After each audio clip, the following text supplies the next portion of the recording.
Olá, meu nome é Juliano Cortinhas e eu sou professor do Instituto de Relações Internacionais da Universidade de Brasília. Nessa série de vídeos, que é um oferecimento da FIM, a Fulbright Interdisciplinary Network, você conhecerá um pouco mais sobre a formação da democracia dos Estados Unidos. Faremos isso com base na vida, na obra, mas também nas contradições dos 5 Founding Fathers que foram também presidentes dos Estados Unidos da América. Venha conosco. James Monroe nasceu em 28 de abril de 1758, na Virgínia. Esta é a sua propriedade de residência durante a sua presidência. Monroe é o 5º presidente dos Estados Unidos, assumindo em 1817 e deixando a presidência em 1825. Apesar de assumir a presidência com um período de otimismo depois da vitória sobre a Inglaterra na Guerra de 1812, Monroe enfrenta uma grave crise econômica em 1819, que faz com que todo o país passe por dificuldades durante a sua presidência. Mesmo assim, teve 2 mandatos, deixando em 1825 o governo dos Estados Unidos da América. Desde muito cedo em sua vida, Monroe se torna um personagem importante no processo de formação dos Estados Unidos da América. Aos 16 anos, ele deixa seus estudos e se junta às Forças Armadas dos Estados Unidos na Guerra de Independência contra a Inglaterra. Uma passagem muito famosa dessa história de Monroe acontece e é retratada pela travessia do rio Delaware. Na pintura famosíssima de Emanuel Lutze, James Monroe, apesar de muitas pessoas não saberem, é retratado logo atrás de George Washington segurando a bandeira. Essa cena, porém, nunca ocorreu, já que Monroe não servia sob Washington, mas sim sob outro comandante. Nessa travessia, Washington e Monroe estavam se dirigindo à cidade de Trenton, e essa foi uma das grandes vitórias das tropas estadunidenses contra a Inglaterra. Monroe se fere na batalha e é depois promovido a capitão após o seu ferimento. Ele continua, porém, na vida militar, em que vai galgando novos espaços e obtendo novas vitórias, até que decide sair das Forças Armadas e reiniciar os seus estudos, se formando em Direito. Essa formação de Monroe em Direito é marcada pela aproximação entre ele e Thomas Jefferson. And I think it was there in the Revolution that he formed his vision of what the United States could be. And that was a vision that he carried forward through the rest of his career in public service. He served in various roles for about 50 years. And so he had a long and varied career after the Revolution. Ao longo de toda a sua carreira política, James Monroe é muito conectado a Thomas Jefferson, que se torna o seu grande mentor. Jefferson também é importante ao aproximar Monroe de James Madison, sobre o qual também já falamos. Essa apresentação é feita por meio de uma carta, em que Jefferson usa uma expressão bastante interessante para se referir a Monroe. Jefferson diz: "A better man cannot be", ou seja, não há pessoa melhor. Ele dizia que Monroe era uma pessoa extremamente confiável, para quem Madison podia fazer confissões, podia trocar as ideias mais relevantes que tivesse sobre a política estadunidense. A partir dessa apresentação, Monroe se torna governador do estado da Virgínia, vai ascendendo politicamente, e isso faz com que ele fique muito próximo dessa tríade que compõe o núcleo da dinastia da Virgínia, formado por Jefferson, Madison e Monroe. Jefferson is known for this visionary mind, for the Declaration, for his rhetoric, for his clear writing, his inspiring writing. Madison, I think, is known for his intellect as well, and his deep knowledge in crafting the Constitution, drawn from other writings about government and a deep understanding about how government could work. Monroe was also engaged in the craft of forming the young nation. He somewhat famously opposed the signing of the Constitution, the ratification of the Constitution, without the Bill of Rights.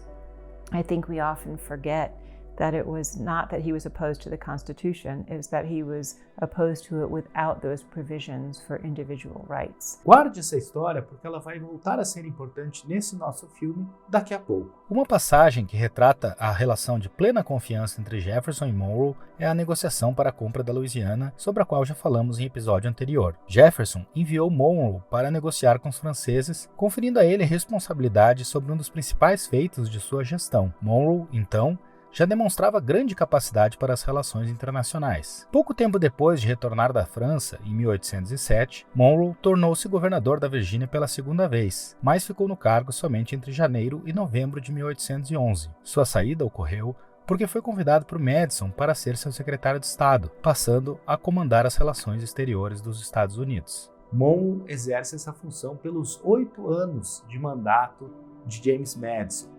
E por alguns anos, curiosamente, ele fica sendo não somente o secretário de Estado, mas também o secretário da Guerra, justamente entre 1814 e 1815, quando os Estados Unidos estão em guerra contra a Inglaterra.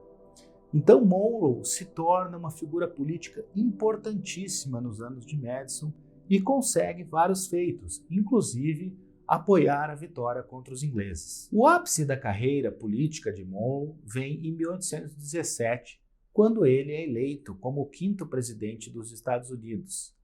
Tratava-se de uma grande vitória para o Partido Republicano Democrata, que já vinha de longos anos na presidência, primeiro com Jefferson e depois com Madison. Monroe, portanto, é a sequência de algo que vinha sendo construído pela dinastia da Virgínia. Ao chegar à presidência, ele busca como seu primeiro objetivo, seu principal objetivo, unir ainda mais os Estados Unidos, mantendo a chamada Era dos Bons Sentimentos, que já havia sido iniciada na presidência Madison. Apesar dos seus esforços para manter a unidade dos Estados Unidos, Monroe passa por dificuldades, tanto no plano político quanto no econômico. Politicamente, a compra da Louisiana havia trazido novas dificuldades aos Estados Unidos porque todo um grande território foi anexado ao país e esse território tinha condições bastante diferentes do território já existente, como Estados Unidos da América. Uma dessas condições é que em parte desse território havia pessoas escravizadas e em outra parte não.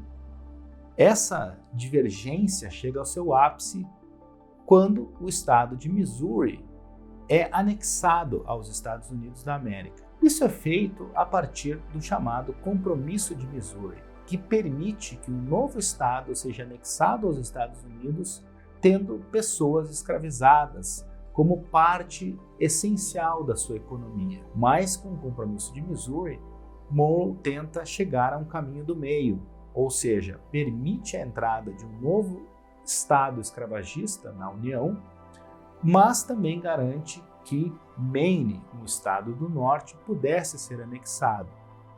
A preocupação dele não era, infelizmente, com a questão individual, com as pessoas escravizadas, com o que a gente hoje chama de direitos humanos.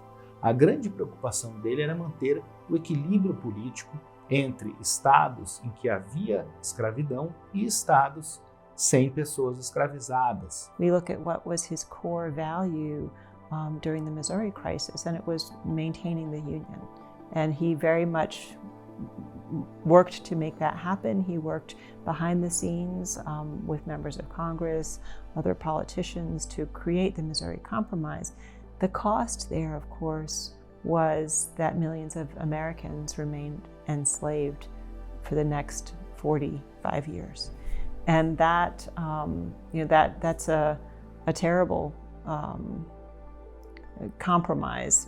In that perspective, Monroe was pursuing what he believed was his highest goal, and that came to great cost for enslaved Americans. Economicamente, Monroe também enfrenta uma grave crise em sua presidência, o chamado Pânico de 1819. A conjuntura internacional nesse período já era bastante diferente a partir do fim das guerras napoleônicas e da reemergência das economias europeias. De outro lado, os Estados Unidos ainda estavam tentando se posicionar como uma economia independente um país que não era mais uma colônia. Foi um longo e difícil processo de reposicionamento, e como não havia uma regulação central, como não havia grandes conhecimentos sobre o funcionamento da economia mundial nesse novo período da história mundial, isso deu um certo trabalho e gerou pânico nos mercados financeiros dos Estados Unidos.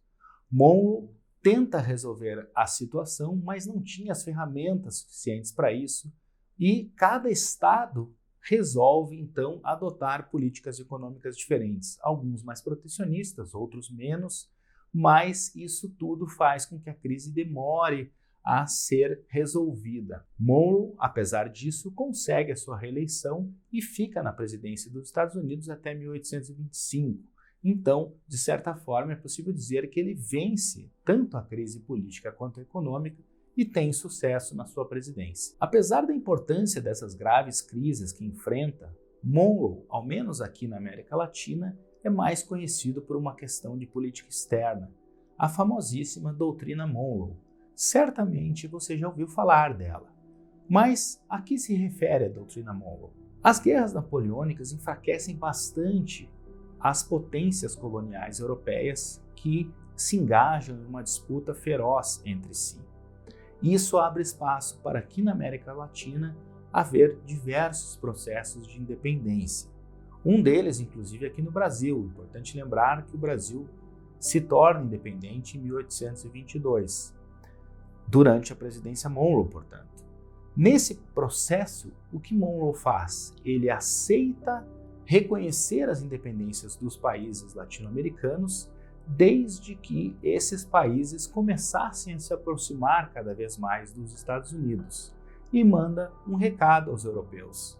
Esse recado ficou conhecido como Doutrina Monroe e dizia América para os americanos. A partir da Doutrina Monroe, o expansionismo dos Estados Unidos é ainda mais acelerado, agora não só em direção ao oeste, mas em direção a toda essa massa de terra que compõe a América. Apesar de ter tido muito sucesso, tanto como militar quanto como político, chegando à presidência dos Estados Unidos e tendo uma gestão bem-sucedida, James Monroe, como outros dos presidentes da dinastia da Virgínia sobre os quais já falamos, tinha também como sua grande contradição a marca da escravidão. Uma das contradições mais importantes da vida de James Monroe é que ele decide não assinar a Constituição dos Estados Unidos justamente porque ela não continha uma Bill of Rights, uma carta de direitos ao cidadão estadunidense.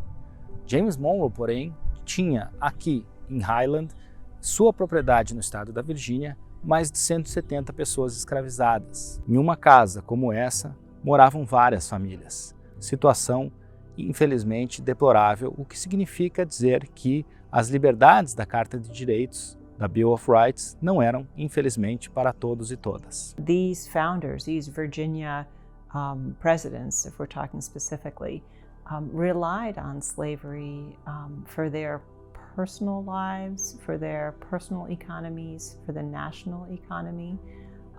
And the way I encourage people to think about it is that it wasn't about slavery in a big picture. It was about slavery on a day-to-day of people whose names he knew, whose families he knew.